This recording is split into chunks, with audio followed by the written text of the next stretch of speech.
As King of Olorun, the weight of the crown is all I've ever known. Duty demands I marry, secure an heir, and uphold tradition, but my heart longs for more. Then there's Sango, my fiercest warrior and most loyal companion. His strength steadies me, but his secrets may destroy everything.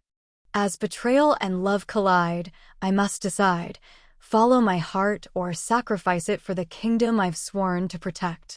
Before we dive into this powerful story, let us know where you're tuning in from, and if you find it compelling, don't forget to hit subscribe. The throne room was heavy with silence, broken only by the rhythmic tapping of Chief Adis's staff against the polished marble floor. The council sat before me in a crescent, their faces solemn, their robes vibrant against the muted tones of the chamber. Each elder's expression mirrored the same unspoken demand: answers, decisions, action. "Our kingdom is strong, Your Majesty," Chief Adisa began, his voice steady yet weighted with expectation. "But strength without legacy is fleeting. It is time you secured the future by naming a queen." His words hung in the air, sharp as the spear of any warrior. I tightened my grip on the gilded arms of my throne, the cold metal biting into my palms. The crown on my head felt heavier than ever, an anchor of tradition and duty pulling me under. "I hear your concerns," I said, my voice calm but firm. "The welfare of Olorun is my highest priority." "And yet you delay," Lady Avani interjected, her tone clipped. "The people grow restless. They need stability, a promise that the royal line will endure." I met her gaze, unflinching. "The people have my leadership. That is stability." Murmurs rippled through the council. They weren't satisfied. But what could I say? That the idea of a loveless union, chosen for the sake of tradition, filled me with dread? That the crown already demanded so much of me, and I feared there was little left to give? "The coronation festival approaches," Adisa pressed. "If no queen is named by then, it could be seen as weakness." "Enough," I said sharply, rising from my throne. My voice echoed through the chamber, silencing the murmurs. "I will consider the matter further. You are dismissed." The council exchanged uneasy glances, but bowed in unison before filing out of the room. I remained standing, my shoulders tense as the grand doors closed behind them. That evening, I walked alone through the palace gardens, the cool air a balm against the storm brewing inside me. The scents of hibiscus and jasmine filled the air, their sweetness clinging to the night. Above, the moon hung low, its light casting silver shadows across the stone paths. As a child, these gardens had been my escape, a place where I could shed the expectations of royal life. But now, even here, the weight of the crown followed me. I stopped by the koi pond, staring at the rippling water. My reflection stared back, distorted and unfamiliar. Who was I beneath the gold and crimson robes, beneath the title of king? The question gnawed at me, its answer just out of reach. "You're troubled, Adewale." The voice startled me, low and steady yet familiar. I turned to see Sango standing a few feet away, his form partially hidden by the shadows of the trees. He was dressed in simple warrior's garb, his spear strapped across his back. "Sango," I said, exhaling. "What are you doing here?" He stepped closer, his movements deliberate yet unthreatening. "I saw you leave the throne room. You looked like a man with too much on his mind." "You have a habit of stating the obvious," I said, a faint smile tugging at my lips. He chuckled softly. "It's part of my charm." His presence was steadying, like a rock in the middle of a turbulent sea. He had always been that way, calm, loyal, unshakable. And yet, tonight, I found myself seeing him differently. There was something about the way the moonlight caught the sharp angles of his face, the quiet confidence in his stance. "Tell me," he said, his voice softer now. "What burdens you?" I hesitated, the words catching in my throat. Could I tell him the truth? That the demands of the council were suffocating me? That the thought of binding myself to a queen for the sake of appearances felt like a betrayal of my soul? Instead, I said, "It's nothing I cannot handle." His brow furrowed, but he didn't press. "You've carried this kingdom for years, Adewale. But even a king needs someone to carry him." The words struck something deep within me, a truth I had long tried to ignore. I turned away, staring once more at the water. And who would carry me? I asked, my voice barely above a whisper. When he didn't answer, I looked back at him. His gaze was steady, unflinching. Perhaps someone who's been here all along, he said. The silence between us was heavy, charged with something I couldn't quite name. My heart pounded in my chest, and for a fleeting moment, I wondered if he could hear it. He took a step closer, his dark eyes searching mine. You don't have to bear this alone, Adewale, he said softly. You never have to. The vulnerability in his voice, the quiet strength beneath his words, it was too much. I turned away, afraid of what he might see in my expression. Go, I said, my voice firmer than I intended. Leave me. For a moment, I thought he might argue, but instead, he nodded. As you wish, my king. I listened to his footsteps retreating, each one echoing in my chest. When I was finally alone, I sank onto a stone bench, my head in my hands. The night stretched on, the stars above indifferent to the war raging within me. What do you want? Sango's question replayed in my mind, over and over. For so long, I had buried my desires beneath duty, convinced that the crown was my only purpose. But tonight, the walls I had built around my heart had begun to crack. And for the first time, I allowed myself to wonder, what if there was more? The morning sun spilled across the courtyard, casting long shadows over the palace grounds. From my balcony, I could see the royal guards gathered for their daily drills. Their spears gleamed in the light, each thrust and parry executed with precision. My gaze lingered on one figure, taller and broader than the others, his movements fluid and commanding. Sango. Even in the midst of the regimented training, he stood out. His presence demanded attention, not because of his stature, but because of the way he carried himself, with a confidence that was neither boastful nor subdued. He moved like a man who had nothing to prove yet always delivered. I turned away, frustrated with myself. These thoughts, these lingering glances, they were a distraction I could not afford. The council was relentless in their demands. They wanted clarity about the coronation, and clarity meant a queen. What would they think if they knew where my mind wandered instead? That evening, restless with the weight of the day, I summoned Sango to my chambers. The flickering light of the lanterns bathed the room in gold as I waited, pacing the length of the space. When he arrived, his expression was curious but calm, his presence steadying as always. You summoned me, my king? He asked, bowing slightly. I did, I said, motioning for him to enter fully. I needed company.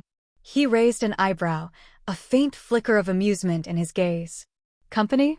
Yes, I replied, my tone firmer now. Sit with me. He took a seat by the low table near the balcony, his posture relaxed yet attentive. I poured 2 cups of palm wine, handing one to him before taking a seat opposite him. For a while, we spoke of inconsequential things, the guards' training, the preparations for the coronation festival. But as the night deepened, the conversation turned quieter, more personal. You've always been loyal to this kingdom, I said, my voice softer now. Why? He met my gaze, his expression serious. Because it's worth fighting for. And because I believe in you. His words caught me off guard, the sincerity in them disarming. You have more faith in me than I do. Perhaps, he said, leaning forward slightly. But even kings need someone to remind them of their worth. The space between us seemed to shrink, the air between us heavy with unspoken truths. Without thinking, I reached out, my hand brushing against his. He stilled, his dark eyes locking onto mine. For a moment, neither of us moved, the silence louder than any words could have been. You don't have to carry this alone, he said quietly. Let me carry it with you. The moment our lips met, it was as if the weight of the crown dissolved. The kiss was tentative at first, testing boundaries, but quickly deepened into something more, a surge of passion that left no room for doubt. His hands were steady as they framed my face, his touch grounding me even as my thoughts spiraled. We moved together, shedding the layers of silk and leather that separated us. The cool air of the night brushed against my skin, a stark contrast to the heat radiating from his touch. His fingers traced the lines of my shoulders, my chest, lingering as if memorizing every detail. You're stronger than you think, he murmured, his lips brushing against my jaw. "And you see more in me than I can," I replied, my voice breaking with emotion. The bed became our sanctuary, the tension between us dissolving into a rhythm that was both urgent and unhurried. Every touch, every whisper felt like a vow, a promise that in this moment, we were more than king and warrior. We were simply two men, unburdened by titles or expectations. As the night stretched on, the first embers of exhaustion began to creep in. But as I lay beside him, my fingers tracing the scars on his chest, I felt a pull I couldn't resist. "Each of these marks tells a story," I said softly, my hand pausing over a deep scar near his collarbone. "And each story brought me here," he replied, his voice low. He leaned over me, his lips finding mine once more. This time, our movements were slower, more deliberate. It was not the rush of passion that drove us, but a quiet need to savor every moment. His hands explored the planes of my body with reverence, and I found myself marveling at the strength and tenderness that coexisted in him. "You are my strength," I whispered, the words spilling out before I could stop them. "And you are my heart," he replied. The second time felt like a discovery, each kiss and touch uncovering parts of ourselves we hadn't realized we'd hidden. By the time it ended, I felt as if I had been remade. The first rays of dawn began to creep through the windows, painting the room in hues of gold and pink. I stirred, half expecting to find myself alone. But Sango was still there, his arm draped over my waist, his breathing steady. As I turned toward him, his eyes fluttered open. A faint smile crossed his face, soft and unguarded. "You're awake." "I am," I said, my voice thick with sleep. "And so are you." He chuckled, pulling me closer. "I wasn't finished with you." The third time was quieter, gentler, a communion of sorts. There were no words, only the language of touch, of shared breath and heartbeat. It was a moment suspended in time, untainted by the outside world. When it was over, we lay tangled together, the silence between us comfortable and complete. For the first time in what felt like forever, I felt at peace. The palace stirred to life as the sun rose over the eastern hills, bathing the courtyard in light. From my chambers, I could hear the faint clatter of swords as the guards began their drills. The night lingered in my mind, every moment with Sango etched into my thoughts. His touch, his words, they had unraveled something within me, leaving me raw but whole. I rose and dressed, donning a simpler tunic than usual. Today, I wanted to walk the grounds without the weight of the crown. As I left my chambers, the cool morning air greeted me, crisp and invigorating. The festival preparations had begun, and the palace buzzed with energy. That evening, restless from the council's endless demands, I invited Sango to join me in my chambers once more. When he arrived, dressed in a simple tunic and trousers, his presence filled the room, as steady and grounding as ever. "I thought you might refuse," I said, gesturing for him to sit by the fire. He raised an eyebrow, the faintest hint of a smile on his lips. "And why would I refuse?" "Because," I began, my voice quieter now, "I felt you pulling away. And I can't help but wonder if I've done something wrong." He hesitated, his dark eyes searching mine. "You've done nothing wrong, Adewale. But what we share, it is not without its dangers." "I know the risks," I said, stepping closer. "And I would take them 1,000 times over if it meant having you by my side." His gaze softened, and for a moment, the tension between us seemed to dissolve. "Then let me remind you," he said quietly, "why I will always be here." The first kiss was slow, deliberate, as if we were rediscovering each other. His hands, rough and calloused from years of battle, cupped my face with a gentleness that belied his strength. The room seemed to fall away as we moved closer, the firelight casting shadows that danced across the walls. As our tunics slipped to the floor, the cool air met our skin, heightening every touch. His fingers traced the lines of my shoulders, down my arms, as if memorizing every inch of me. I pulled him closer, my lips brushing against the scars that told stories of his loyalty and sacrifice. "You're more than I deserve," I whispered, my voice breaking with emotion. "And you are everything I've ever wanted," he replied, his voice low and steady. We found our way to the bed, the silken sheets cool beneath us.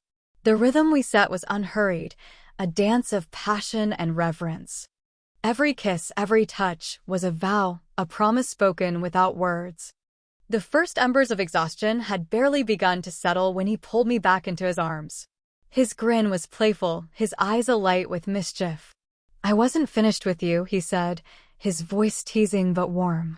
This time, there was an urgency to our movements, a hunger that neither of us could ignore. His hands explored me with a fervor that sent shivers through my body, and I responded in kind, my lips and fingers tracing the paths I had come to know so well. We moved together as one, the fire crackling softly in the background. Every whisper, every gasp, became a thread in the tapestry we were weaving together, a story of love, of trust, of shared vulnerability. When we finally collapsed into the sheets once more, our breaths mingling, I found myself laughing, a sound so rare it startled even me. "What's funny?" he asked, his brow furrowed. "Nothing," I said, brushing a hand across his cheek. "I just realized I haven't felt this free in years." As the first rays of dawn began to creep into the room, painting the walls in hues of gold and pink, I stirred to find Sango watching me. His expression was soft, unguarded, his hand resting lightly on my chest. "You're awake," I murmured, my voice thick with sleep. "I didn't want to miss this," he replied, his lips curving into a faint smile. "Miss what?" "This," he said, his hand tracing idle patterns against my skin. "Seeing you like this, untouched by the world outside." His words stirred something deep within me, a warmth that chased away the lingering chill of doubt. I pulled him closer, my lips finding his in a kiss that was tender and slow. The world outside could wait, this moment was ours. The third time was quieter, more deliberate. Our movements were unhurried, each touch a reaffirmation of what we had found in each other.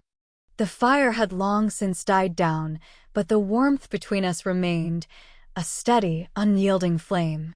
As we lay together, his arm draped over my waist, I felt the weight of the crown slip away, replaced by something far greater. For the first time in years, I felt whole. The morning came too quickly, the palace stirring with the familiar sounds of activity. The council awaited me, their demands no doubt more pressing than ever. But as I rose, Sango's hand caught mine. "Remember this," he said, his voice low. "No matter what they ask of you, no matter what they expect, you are more than their king. You are a man, and you deserve to live." His words stayed with me as I dressed, the weight of the crown settling back onto my head. And as I stepped into the hall to face the council, I carried a new resolve. The path ahead was fraught with challenges, but I was no longer walking it alone. The palace buzzed with activity as the coronation festival drew closer. Servants rushed through the halls carrying armfuls of colorful silks and fragrant garlands. The distant sound of musicians practicing for the evening's grand feast echoed through the stone corridors. Yet, amidst the hustle and anticipation, a storm brewed within me. I stood in the council chamber, the air heavy with tension as Chief Adissa addressed the gathered elders. "Your Majesty," he began, his voice deliberate, each word chosen to carry weight. "The festival is upon us, and still, there is no word of your decision." The council members nodded, their expressions varying between concern and frustration. Lady Avani leaned forward, her sharp gaze fixed on me. "The people expect stability. A queen would provide that. What reason could there be for this delay?" "I have my reasons," I replied, keeping my tone measured. "And I will not be rushed." Adissa exchanged a glance with Avani, his lips pressed into a thin line. "Your Majesty," he said carefully, "we do not question your wisdom, but uncertainty breeds doubt. The kingdom needs clarity." Their words grated against me, each one a reminder of the weight I bore.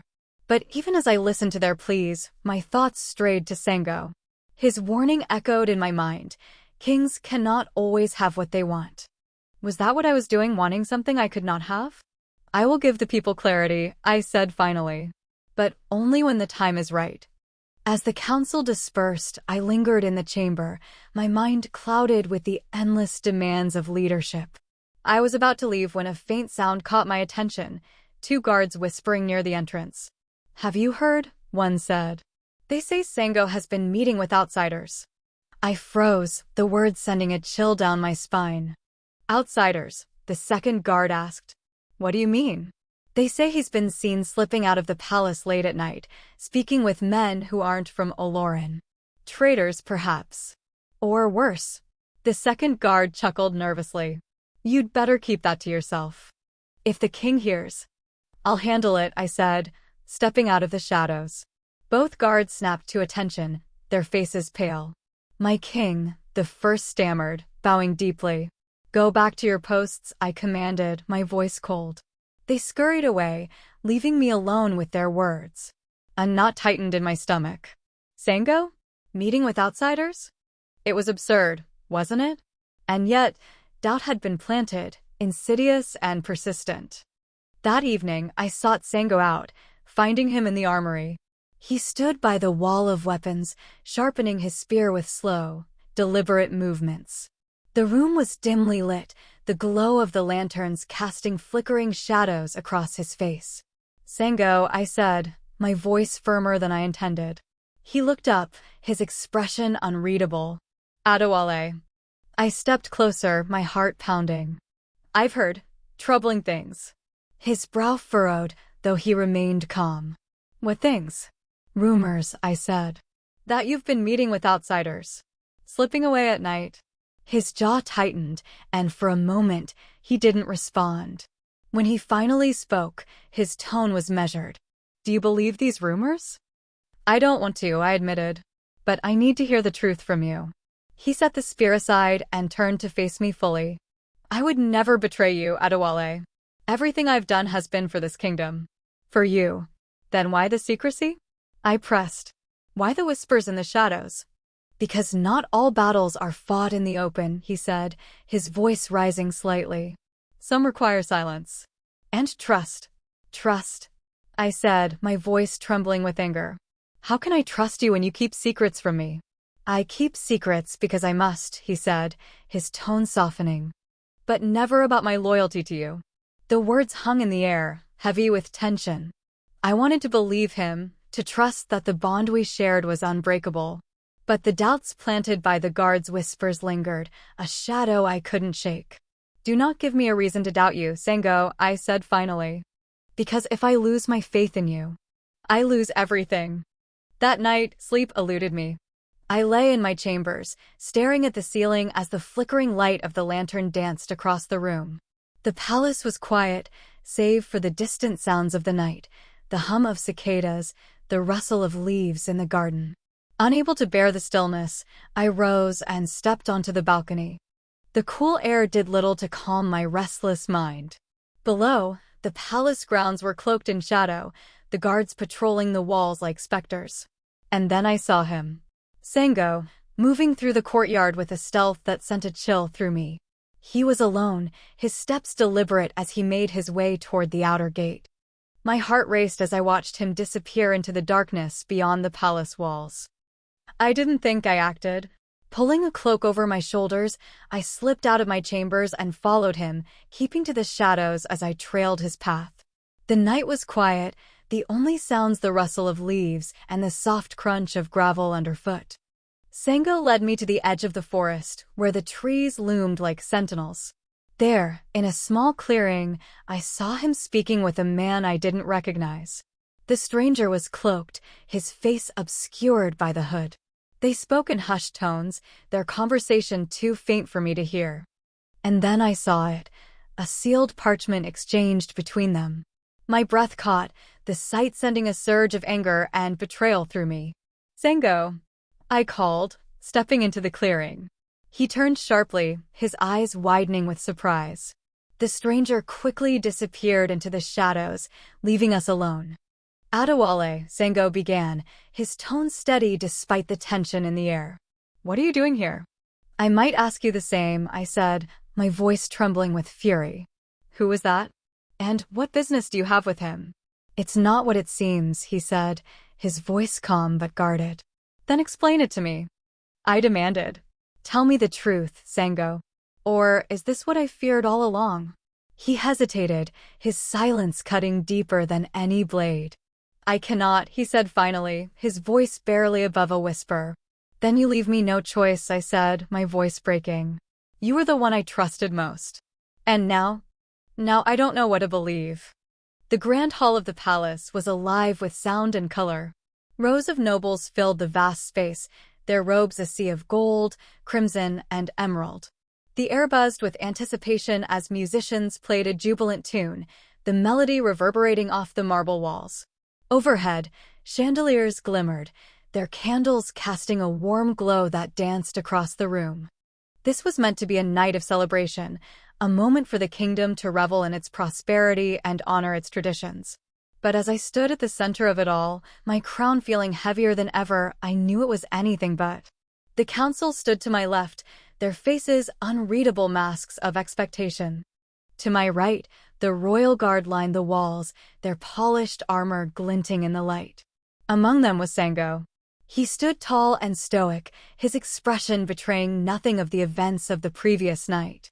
My heart twisted at the sight of him, my mind a whirlwind of unanswered questions. As the music quieted, Chief Odysseus stepped forward, his staff striking the marble floor with a resounding crack. The hall fell silent, all eyes turning toward the dais where I stood. People of Olorun, Odysseus began, his voice steady and commanding. Tonight, we gather to honor our king, whose wisdom and strength have guided this kingdom through prosperity and peace. But tonight is also a night for decisions. The coronation festival is not just a celebration, it is a promise to the future. He turned to me, bowing slightly. Your Majesty, the people await your word. I stepped forward, the weight of 1,000 expectations pressing against my chest. The crowd watched in hushed anticipation as I scanned the sea of faces before me. My gaze lingered on Sango, who stood near the edge of the room. For a fleeting moment, I thought I saw something in his eyes, regret, perhaps, or sorrow. But it was gone as quickly as it came. My people, I began, my voice clear despite the storm inside me. Tonight, we celebrate the traditions that have shaped our kingdom and the bonds that unite us. I stand before you as your king, humbled by your trust and loyalty. The words came easily. They were the rehearsed phrases the council had insisted upon. But as I spoke, a knot tightened in my chest. This moment was meant to bring clarity, to give the people the answers they sought. And yet, the only answer I had was one I could not share. And as your king, I continued, I promise to lead with wisdom, courage, and... My king! A voice cut through the silence, sharp and commanding. I froze, my words faltering as the crowd turned to the source of the interruption. Sango stepped forward, his movements deliberate, his presence commanding. The room buzzed with murmurs, the audacity of his interruption rippling through the gathered nobles. Sango, I said, my voice measured but tense. What is the meaning of this? He bowed slightly, his expression calm. Forgive me, your majesty, but the people deserve the truth. The murmurs grew louder, a wave of unease spreading through the hall. My chest tightened as Sango turned to the crowd, his voice carrying over the noise. Our king speaks of courage and wisdom, he said, his tone steady. But there is something he has not shared. Something he must confront if he is to lead us. The room fell into stunned silence. I took a step forward, my fists clenched. Enough, Sango, I said, my voice low. This is not the time. But it is, he said, turning back to me. His gaze met mine, and for a moment, I saw the man I had trusted implicitly, the man who had stood by my side through every trial. The time for silence has passed. He faced the crowd again, his next words cutting through the air like a blade. The king hesitates to name a queen because his heart lies elsewhere. Gasps rippled through the hall, the weight of his accusation settling like a stone. My breath caught, my mind racing. He had exposed the truth I had kept hidden, the truth I had barely allowed myself to acknowledge. And while he hesitates, Sango continued, the kingdom teeters on the edge of uncertainty. The council demands answers, the people demand clarity. But what clarity can there be when the king himself is divided? I stepped forward, my voice trembling with anger and disbelief. You speak as if you know my heart. Because I do, he said, his voice quiet but firm. And it is a heart that deserves to be free, but not at the expense of this kingdom. The hall erupted into chaos. Nobles shouted over one another, their voices a cacophony of accusations and questions. The council scrambled to restore order, their calls for calm drowned out by the rising tide of unrest. "Sango," I shouted, my voice breaking through the noise. "What have you done?" "I have done what I must," he replied, his expression unreadable. "For you and for the kingdom." The betrayal cut deeper than any blade. This was the man I had trusted above all others, the man I had allowed into the most vulnerable corners of my heart. And now, he had turned that trust against me. The guards moved to contain the unrest as the tension in the hall reached a boiling point. Odysseus stepped forward, his voice booming. "Enough. This matter will be addressed, but not here, not now." The crowd began to disperse, though the murmur of dissent lingered like a shadow. I remained frozen, my mind reeling. Sango's words had shattered more than the evening's peace. They had shattered everything I thought I knew about him, about us. Later that night, I sat alone in my chambers, the silence deafening. The echoes of Sango's betrayal replayed in my mind, each word a dagger to my heart. I had trusted him, confided in him, allowed myself to believe in something beyond the confines of duty. A knock at the door pulled me from my thoughts. It was Odysseus, his face grim. "Your Majesty," he said, his voice low. "The council demands answers. They will expect a resolution by morning." I nodded, the weight of his words settling over me. As he left, I turned to the window, staring out at the moonlit gardens.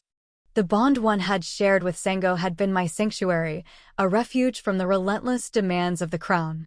But now it was gone, shattered by his actions. I closed my eyes, my chest tight with grief and anger. Whatever came next, one thing was certain: the road ahead would be lonelier than ever. The dawn broke over the palace, its light painting the walls in hues of gold and pink. But no warmth came with it. The events of the coronation still weighed heavy in the air, their echoes haunting every corner of the grand halls. The palace staff moved quietly, their usual chatter replaced with furtive glances and whispered conversations. In my chambers, I sat alone at the edge of my bed, the crown resting on the table beside me. Its gleam mocked me, a reminder of the burden it carried. The betrayal was fresh, raw, a wound I couldn't yet bring myself to tend. A knock at the door broke the silence. "Enter," I said, my voice hollow. Odysseus stepped in, his expression grave. "Your Majesty, the council has gathered. They demand answers." I nodded but didn't rise. My chest was tight, anger and grief warring for dominance. And what would they have me say, Odysseus? That my most trusted warrior turned against me? That I trusted someone with my heart and they used it to bring me to my knees? "They would have you lead," Odysseus said, his tone softer than I expected. "The kingdom is watching, Your Majesty.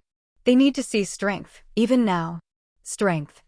The word felt foreign to me in that moment, a concept that had slipped through my fingers. But he was right. The kingdom could not see my despair. The council chamber was suffocating. The elders sat in their usual semicircle, their eyes fixed on me as I entered. There was no preamble, no formalities. Lady Avony was the first to speak. "Your Majesty," she said, her voice sharp and cutting, "the events of last night have left the kingdom in turmoil. We demand to know what will be done." I took my seat at the head of the table, my gaze steady despite the storm inside me.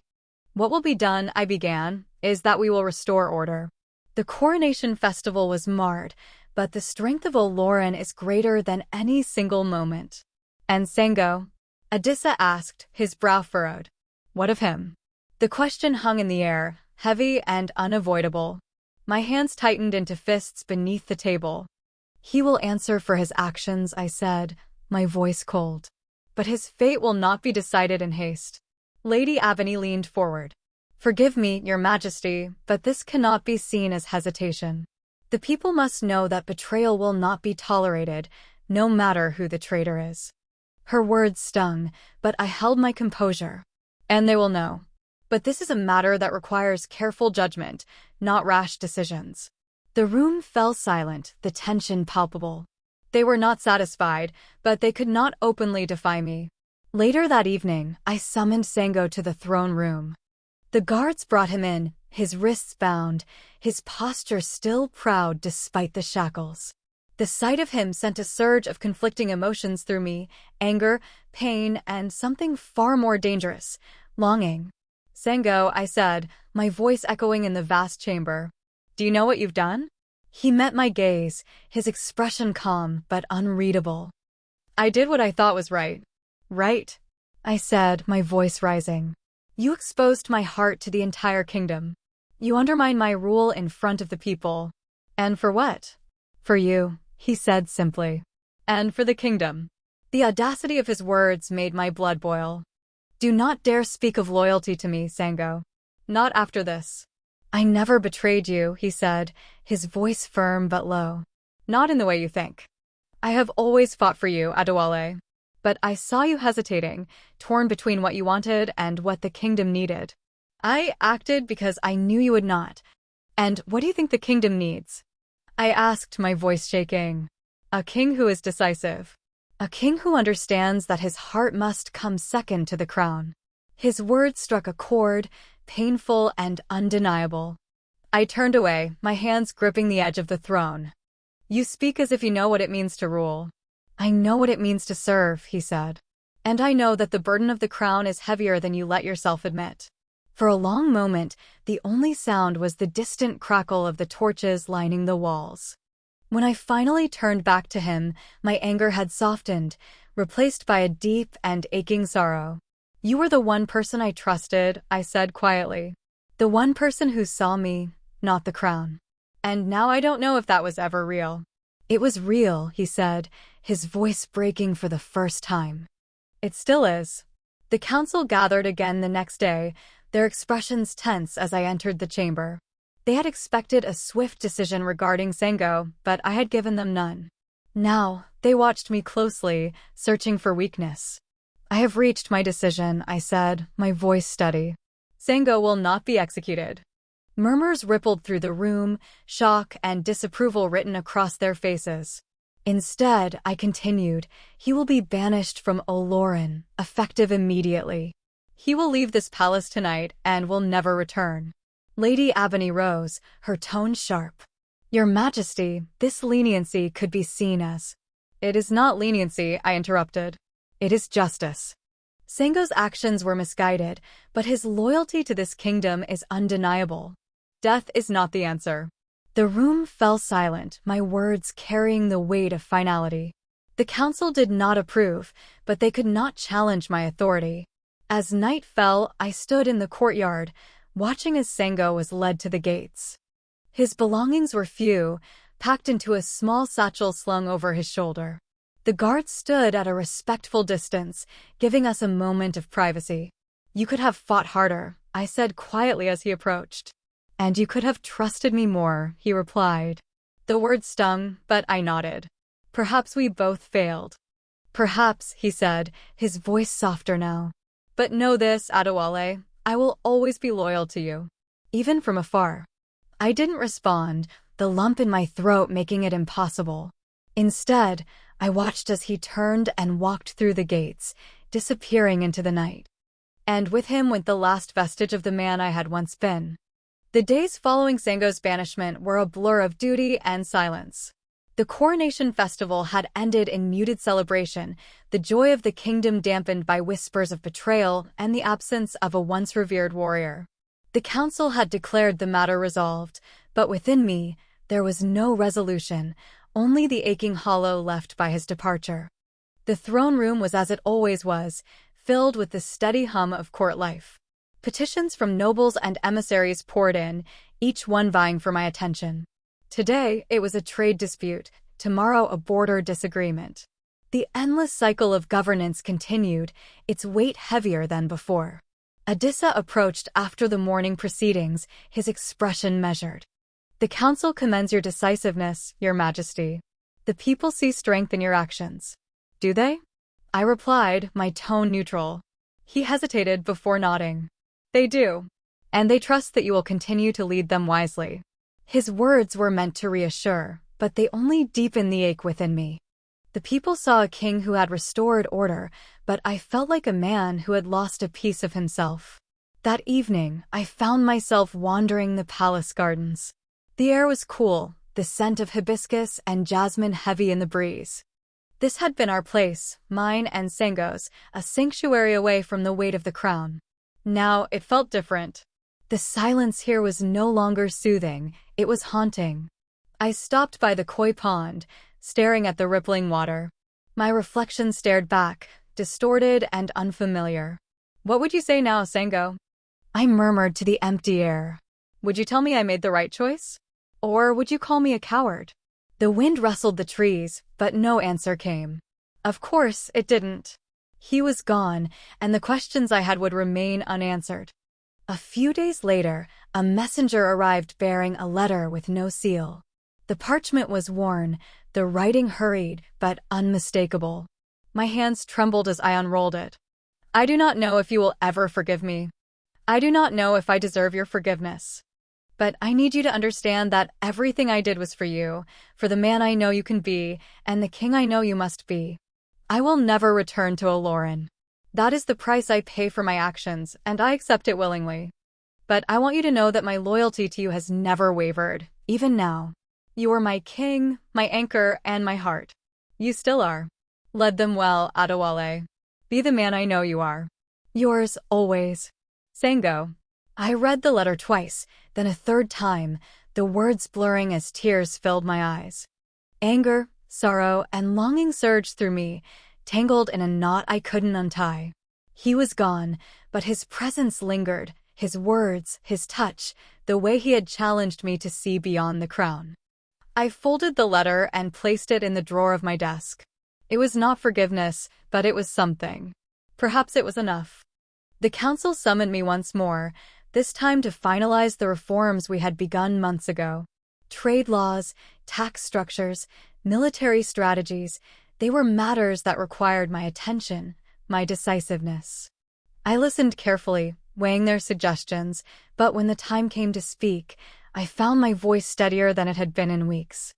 "We will proceed with the reforms," I said, addressing the gathered elders. "But there will be changes. This kingdom does not belong to tradition alone. It belongs to its people. And as their king, I will honor their trust by leading with wisdom, not fear." There was a moment of stunned silence before Adissa nodded, his expression approving. "As you wish, Your Majesty." That night, I stood on the balcony of my chambers, the city of Olorun spread out before me. Lanterns twinkled in the streets below, their light mirrored by the stars above. The wind carried the faint hum of voices from the marketplace, a reminder of the lives I was sworn to protect. Sango's words echoed in my mind, a king who understands that his heart must come second to the crown. He had been right in his own way. But I also understood now that the crown did not have to consume me. I could lead with strength and compassion. I could honor the man I had lost without losing myself. For the first time in weeks, I felt a flicker of peace. The path ahead was still uncertain, but I knew one thing for sure, I would walk it with my head held high. Months passed, the seasons shifting from the heat of summer to the cool of autumn. Olorun thrived under my leadership, the reforms bringing prosperity and stability. Yet, in the quiet moments, I still thought of Sango, of his voice, his laughter, his unwavering belief in me. One evening, as I sat by the fire in my chambers, a guard entered, bowing deeply. "Your Majesty," he said, "a traveler has arrived at the gates. He carries a message for you." "A message?" I asked, my pulse quickening. The guard nodded. "He says it is from Sango." I rose, my heart pounding. "Bring him to me." The traveler was led into the room, a weathered man with kind eyes and a satchel slung over his shoulder. He handed me a small package, its contents wrapped in worn cloth. I unwrapped it carefully, revealing a carved wooden figure, a lion, its stance proud and regal. Beneath it was a note, written in the same hurried hand as before. I clutched the figure tightly, a bittersweet smile tugging at my lips. The pain of his absence would never fade completely, but his belief in me would carry on. And that, I realized, was enough. The wind swept softly over the palace gardens, rustling the hibiscus and jasmine blooms that filled the air with their heady fragrance. I walked along the familiar stone paths, my hands clasped behind my back. These gardens, once a sanctuary from the weight of the crown, now served as a reminder of how much had changed. Time had softened the sharp edges of pain, but the memories lingered, persistent shadows cast by the light of the present. Olorun had thrived in the months since the coronation. The reforms I had implemented had brought prosperity, securing the kingdom's borders and strengthening its ties with neighboring lands.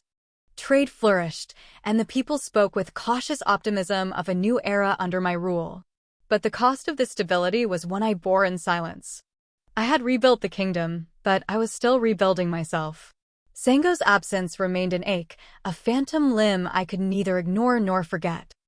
I had banished him for his betrayal, yet in the quiet moments, I questioned whether I had truly let him go. One afternoon, as the sun cast long shadows over the palace courtyard, a messenger arrived, cloaked in dust from the road. He carried a small, unadorned scroll, sealed not with the insignia of a noble house, but with the faint impression of a lion's paw. I broke the seal carefully, my heart quickening as I read the familiar script. Time has a way of revealing truths we cannot see in the moment. I have found peace in the lands beyond Olorun, but I cannot deny that part of my heart remains with you, and always will. You were my king, my light, and the man who taught me what it means to stand for something greater than oneself. I hope you have found the strength I always saw in you. I hope you have found happiness. And though I may never return, know that I carry Olorun, and you, with me, wherever I go. Yours, always, Sango. I read the letter twice, then a third time, the words sinking into my chest like the tide washing over the shore. The ache was still there, but so too was a strange sense of comfort. He had not forgotten me, nor had he forgotten the kingdom. And though we were apart, a piece of him remained with me. That evening, I returned to the gardens, the scroll tucked safely in my robes. The sun dipped low on the horizon, bathing the palace in hues of amber and gold. I found myself standing by the koi pond, staring at the rippling water as I had so many times before. The reflection staring back was still mine, but it had changed. The lines on my face were deeper, etched by the trials of leadership and the pain of loss. Yet, there was something else there too, strength. The strength Sango had always believed I possessed, even when I doubted it myself. You were right, I murmured to the empty air. About everything. The wind stirred the trees, carrying with it the faint scent of cedarwood, a smell that would always remind me of him. I closed my eyes, allowing myself a moment of quiet grief and quiet gratitude. The next morning, I gathered the council in the great hall. The elders took their places, their expressions curious as I entered. My kingdom has seen much in these past months, I began, my voice steady. We have faced challenges, weathered storms, and emerged stronger for it. But there is more to be done. This kingdom's strength lies not just in its traditions, but in its ability to grow. I laid out plans for further reforms, new trade agreements, education for the villages, protections for those often overlooked by the crown's laws. The council listened, some nodding in approval, others hesitant, but unable to deny the progress we had made. When the meeting ended, Adissa approached, his expression softer than usual. Your Majesty, he said, I believe this kingdom is in capable hands. You honor Olorun with your leadership. Thank you, Adissa, I replied. His approval, once a distant goal, now felt like a sign of how far I had come. As the days turned to weeks, life in Olorun carried on. The palace thrummed with activity, its halls filled with voices and laughter. The weight of the crown remained, but it no longer felt unbearable. I had found a way to carry it, not alone, but with the strength of the kingdom behind me. The memory of Sango remained a constant, not a burden but a guide. His belief in me, his challenges, his love, they had shaped me into the king I was now. And though he was gone, I carried him with me in every decision, every step forward. One evening, as I stood on the balcony overlooking the city, a messenger arrived with a package. It was small, wrapped in simple cloth. I opened it to find a carved lion, its stance proud and regal. Beneath it was a note in familiar handwriting. I smiled, tracing the figure with my fingers. It was a gift, a reminder, and a symbol of a bond that could not be broken by distance or time. As the city lights twinkled below and the stars above mirrored their glow, I felt a rare sense of peace. The road ahead was still uncertain, but I no longer walked it alone. I carried my people, my kingdom, and the memory of the man who had helped me find my strength. And that, I realized, was enough. The months after the festival became seasons, and Olorun thrived. The reforms I had implemented flourished, bringing prosperity and stability to a kingdom that had weathered storms both external and internal. Yet, the crown's weight remained, though now it was tempered by purpose. As winter turned to spring, I found myself walking the palace corridors late at night, restless in a way I couldn't name. The moonlight streamed through the tall windows, casting long shadows across the marble floors. My thoughts, as always, drifted to him. Sango. His absence was a wound that had dulled over time but never fully healed. I had banished him, exiled him for his betrayal, but the memories of him lingered, his laughter, his strength, his unwavering belief in me. I wondered, not for the first time, if he was safe, if he still thought of Olorun and of me.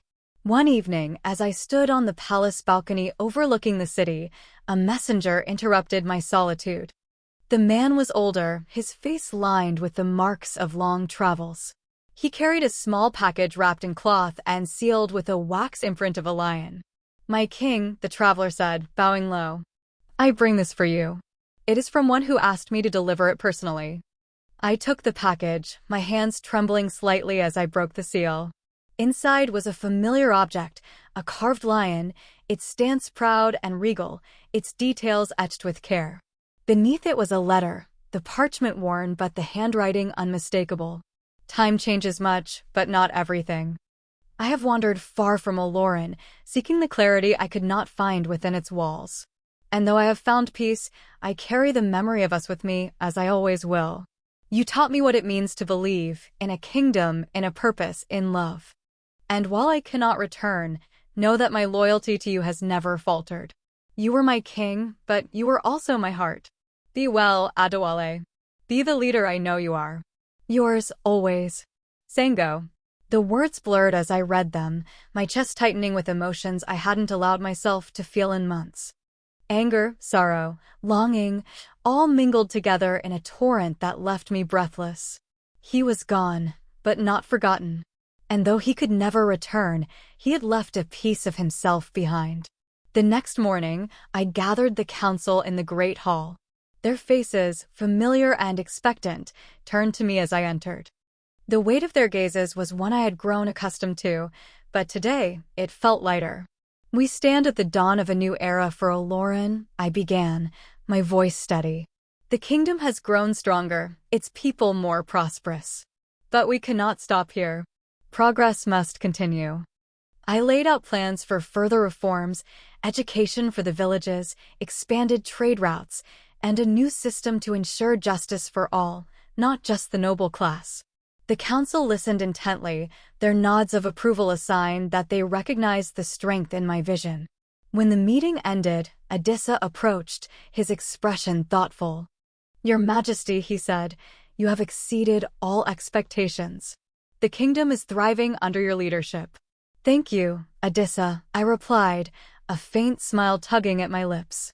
"But there is still much to be done." "There always is," he said with a nod. "But the people believe in you. And so do we." That evening, I stood on the palace balcony, the carved lion resting in my hands. The city below was alive with light and laughter, the people celebrating the first day of spring.